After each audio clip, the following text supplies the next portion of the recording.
welcome to another video. I'm Judith and I'm going to share with you my best reads or my 5-star reads of 2019 so far.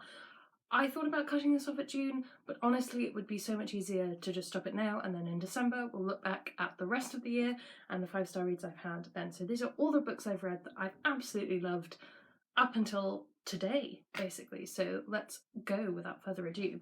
I'm going to go in chronological order, excepting when there are series, because it's much easier to talk about those together. My first 5-star book of the year was The Graces by Laura Eve. I really like this. This was actually a Christmas present, as with many books that you read at the start of the year.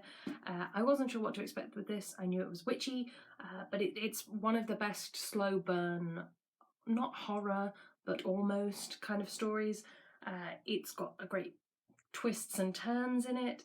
I don't want to spoil anything, but if you like witchy books, if you like the potential for magic, and if you like to be a little bit unsettled by what you read, I really recommend this. I think this is great. I have read the sequel, The Curses. I read it from the library, so I guess I'll put the cover up on screen. I should move it this way. I'll put the cover up on screen. But it didn't quite hit me the same way, because I think the impact of this book is really those shock and awe moments. The second book in this 30-book journey, I don't have with me, so I shall display the cover here, but I've lent it to a friend, is Blanca Roja by Marie McLemore. I have her other book, Wild Beauty, just over there in the corner. I loved this book. I thought it was so good, such a great queer fairy tale. I think her writing's absolutely beautiful. I think the characters were exceptional. I'm really excited to get this back so that I can read it again. It's definitely going on my rereads list. But I recommend reading this if you like that kind of fairy tale style of story, but you really feel like there should be more queer characters in them. Would recommend. My next 5-star read is a white book, so it's going to make my camera go funny, but this is Marie Lu's Warcross, which I came to very late to the party, I know. I think I had this left on my shelf from 2018, and it probably came out the year before. I don't know. But this is kind of a what I wanted Ready Player One to be, in that it's got this kind of augmented reality, virtual reality sensation to it, but it's not rubbish towards women. You know, that's always nice. If you want to hear me rant about Ready Player One, let me know, because I have a lot of feelings about Ready Player One. But yes, no, thought that was really good. Again, have read the sequel since, borrowed that from my friend. Didn't think it was as good, thought it maybe teetered towards romance a bit too much, where the first book felt much more fast-paced. But that's my personal preference coming through. The next 5-star book I read is one where I attempted to do tabbing, which I'd never done before, and I really enjoyed doing it. I don't know that it helped me review it, but I guess if you tab, let me know if you do and what you like about it and what you think's good. This is The Dark Vault by V. Schwab. This is the first 2 books in her archived series. I think these are exceptional. They are really great book lovers, YA kind of stories. There's kind of a dark brooding boy who in my head is very like lanky and skinny and is exactly who teenage me would have been really attracted to. And the main character's really cool. The world building's really cool. I thought this was really good fun, and for a book this big, I really powered through it. And I really recommend it if you're looking for a good read that also makes you feel like you've achieved something. The next book I read on Kindle, and that was Brandon Sanderson's Elantris, which I believe was his first published book. If I'm wrong, please correct me in the comments, because I don't know that much about Brandon Sanderson's books. I thought this was really cool. I thought that you can really see where other people have been influenced by it. The kind of solving of puzzles within the book is one thing that I really, really enjoy, and I like when people have that kind of light bulb on eureka moment. That's one of my favourite things in fiction. So I really enjoyed this book because there's quite a few moments of that.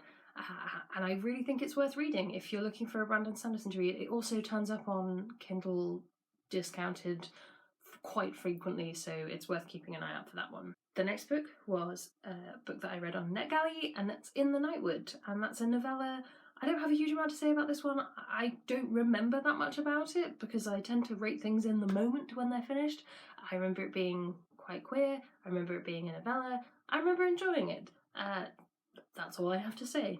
Speaking of queer things, the next book is Heartstopper, which is by Alice Oseman, and it's the novelisation, or the graphic novelisation, I suppose, of her webcomic, which I read religiously. It brings me so much joy. It's going through a bit of a dark phase at the moment, and I really need everything to be happy and I need the dog to be back. But it's really good. I don't have it with me because I have it lent out at the moment, but I do also need to buy the second one because I want them to sit happily together on my shelf. But I really love this if you like graphic novels. If you're looking for something to recommend to somebody who's in a bit of a reading slump, I think it's a really good one. Loved that, it was great. The next book I read was also queer, just a little streak of queer books. I feel like I need to do the gay zoom now. Gay zoom.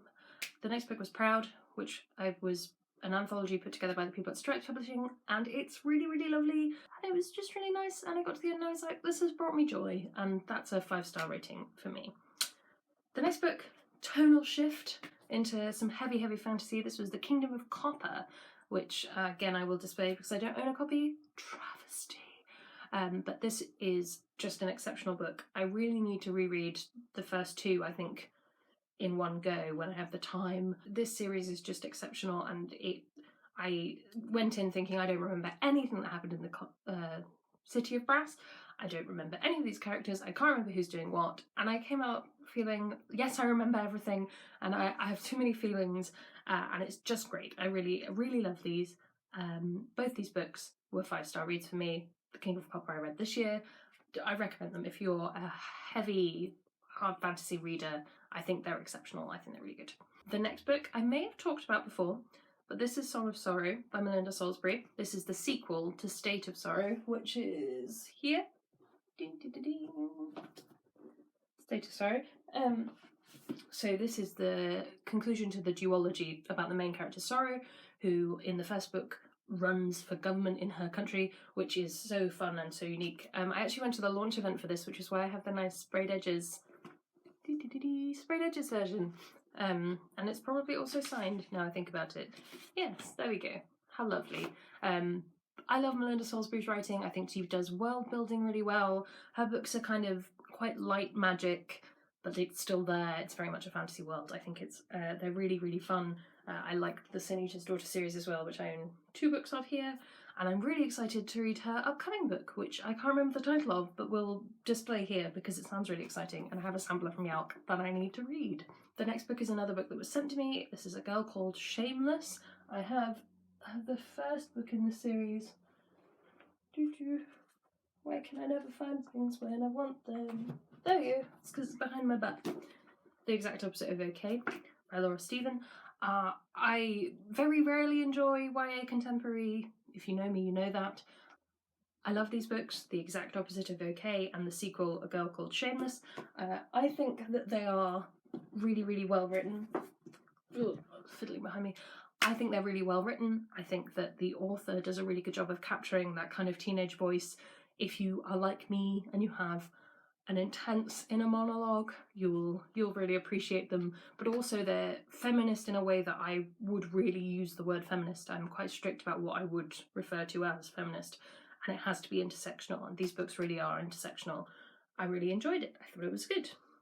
Another book that was sent to me, this is We Are Blood and Thunder by Kessia Lupo, I believe. I don't have it in front of me and I should have written this down, but I think it's Kessia Lupo, and if I'm right, it will be here. This is YA fantasy that I really thought was going to be a solid 3-star read. I went in, I was like, this feels generic, this feels meh and fine. I got to the end, and I don't want to spoil anything, so I won't talk too much, but by the end it was a 5-star read. Maybe in the last 50 pages flipped that completely for me. So if you're on the fence about this one, maybe go for it. I think it's really good. Maybe go for it not expecting too much. I think it's really good. Next up is Bex Hogan's Viper, which is a nice shiny snake book, so hi Asher. But yes, this is Bex Hogan's Viper. It's a pirate book. We love pirate books. This is the first book in the Isles of Storm and Sorrow series. I'm really interested to see where this series goes. It's a strong female character, wonderful heroine who's also really badass, kind of coping with some quite intense abuse in this book, actually. We keep finding this in the middle grade section of bookshops and having to take it to them and say, please don't. There's a very graphic description of keel hauling in this, so be alert. It's very shiny, but it's not for maybe more sensitive readers. But I think this is a really fun read. I love pirates. I love strong female character pirates, and it was always going to be a win for me. The next book I borrowed from a friend, so I don't have it with me, but this is The Gilded Wolves. This is a fairly I don't want to say standard, but this is a heist book, and if you like heist books, you will like this book. It got compared to Six of Crows a lot because it's a YA heist book, and I think it's a safe bet to say if you like one, you will enjoy the other. But I can appreciate people's frustration in saying not every heist book is Six of Crows. I thought it was really good fun. Don't go in expecting the whole universe, but I thought it was really, really good. The next book was another book that I read on NetGalley. I had quite a few NetGalley wins this year. This is Seven Blades in Black by Sam Sykes, and I thought it was really, really good fun. It had that kind of... It's not grimdark. I don't think I would describe it as grimdark, but the main character is a very grimdark heroine in the sense that they're not entirely morally good. But also it was gay and it was fun and it was bantery. It was sort of like grown-up Spellslinger without the magic, or with different magic. I really enjoyed it. I thought it was really good. I need to reread it because I think I'd get more out of it the second time around. That's true with a lot of these, by the way. I do need to reread them. But I thought that was really good fun. Next up is a book I borrowed from a friend, so I don't have it with me. Princess and the Fangirl. I feel like I don't have to tell you too much about this. It's a Princess and the Pauper retelling, but it's all about geek culture. I loved Geekerella, which I read last year or the year before, and this book holds up to that, possibly goes even beyond. I just thought it was really good fun. It's light-hearted, it's contemporary, but it comes from such a place of loving fantasy and loving sci-fi and that geek culture that you don't, it's not, I love a boy and we met in the library. It's not like that. It's just really good fun. The next book is, I read them with quite a big divide in between, but they were both 5-star reads. This is Jade City, which is book 1, and Jade War, which is book 2. Jade War was sent to me, Jade City I bought, so it's a little bit of a confusing situation. I think this series is one of the best fantasy series out there at the moment. There's a reason it's being nominated for and it's winning so many awards. Fonda Lee is an exceptional writer. I could talk about these all day. I won't. I think they're amazing. Just go and buy yourself a copy and read them immediately. That's all I have to say about that. The next book was a Kindle read. It was Kings of the Wyld, which I bought on a whim after a recommendation from Justine. I should read that. I went in not really knowing what to expect, but I ended up having a really good time. It's kind of the concept of a band in this universe is a group of people who used to go out and like kill monsters and stuff. So the whole thing is about getting the band back together, and it's kind of these middle-aged men getting the game back on and going to rescue the daughter of one of them, but not in a way that she's a damsel in distress. She's just in real deep trouble. So good, so much fun, such a good shift from what I had been reading at the time. So it was one of those perfect timing, perfect book. Loved it. 5 stars. The next book is a proof, but I got it from a friend as opposed to from the author, so it's a complicated thing. But this is Fallible Justice by Laura Laxo. Laxo. I keep saying Lasco. This book's really good fun, especially if you're looking for a fantasy book that has really good chronic fatigue and chronic illness representation. I don't think I need to go into too much detail. I will link Ash's review below because I think it's better if it comes from somebody who really, this book was really impactful for. Read her review, but this is really, really good. I urge you to look them out. I need to read the other books in the series, but I want to buy them because I want to support the author. So that's coming up, hopefully this year. The next books are again in a series. I still have these. I borrowed them from a friend ages ago. I need to give them back. I intend to give them back, but we haven't seen each other except at Yalk, and I feel like foisting more books on someone at Yalk is unacceptable. But these are 2 books from Shannon Maguire's Wayward Children series. That took me a minute to remember. So I have Every Heart a Doorway, which is the first book, and Beneath the Sugar Sky, which is the 3rd? It's possibly the 4th. Yes, this is the 3rd book, so there are 2 more. I have them over there, but I'm not going to get up and get them. These 2 were my 5-star reads, the others were 4, but they were very close. I love both of these books. I think they're just beautiful. I think I have pinned down that I enjoy her books that are more about how the world works rather than the actual Portal fantasy books, and they're kind of alternating. So I'm hoping that the 5th one, I don't know when it comes out and I need to pre-order it, the 5th one will be right up my alley. But I love both of these. I think this book is possibly the most perfect novella ever written. Love them, recommend them. I'm surprised at how expensive the hardbacks are. Still kind of want to buy them. The next book is another great example of fun fantasy. This is Sorcery of Thorns by Margaret Rogerson. I have this on NetGalley, but I also have the Fairy Loot version, which has glitter sprayed edges, which I don't think you can see, but the glitter comes off on your fingers, which I think is ridiculous. Don't spray pages with glitter, but it is beautiful. This is a really fun, romantic fantasy. It does some dark stuff, but it's mostly just silly, fun, romantic time. I compared this to the Paper Magician series in the sense that it's got those really dark moments, but overall you just left feeling like, oh, that was nice. I really enjoyed this. I'd recommend it. I think I need to reread it. I liked it much more than her first book, the Raven one. I can't remember the name of, I'll put it here. The Raven book. This is so much better. I genuinely think that. And it also involves a magical library. Who doesn't love a magical library? The next book is a bit of a shift from my norm, and that's because I was lent it by my mother. This is Becoming, which is Michelle Obama's autobiography. I'm not surprised that I enjoyed this. It's just a shift of genre for me. I've not got any other biography on this list. If you are wondering whether you should read this, you should. I love Michelle Obama. I love her even more now. The fact that she got up at 5 AM to go to the gym all the time baffles me, but also is entirely... yeah, it's good. Next up, I have Holy Sister by Mark Lawrence. Ooh, that's going to make my camera go weird. Holy Sister by Mark Lawrence. This is the third book in the Books of the Ancestor series. Chronicles of the Ancestor? Book of the Ancestor trilogy. There you go. So I have the other two, but I actually listened to all three of these on audiobook, but I got sent a proof copy by Mark Lawrence himself, which was very kind of him. I love this series, I love these characters, it made me cry a little bit, and it made me gasp out loud on a train, which made people think I was having a breakdown. So, you know, there we go. The next book is How Long Till Black Future Month by N.K. Jemisin.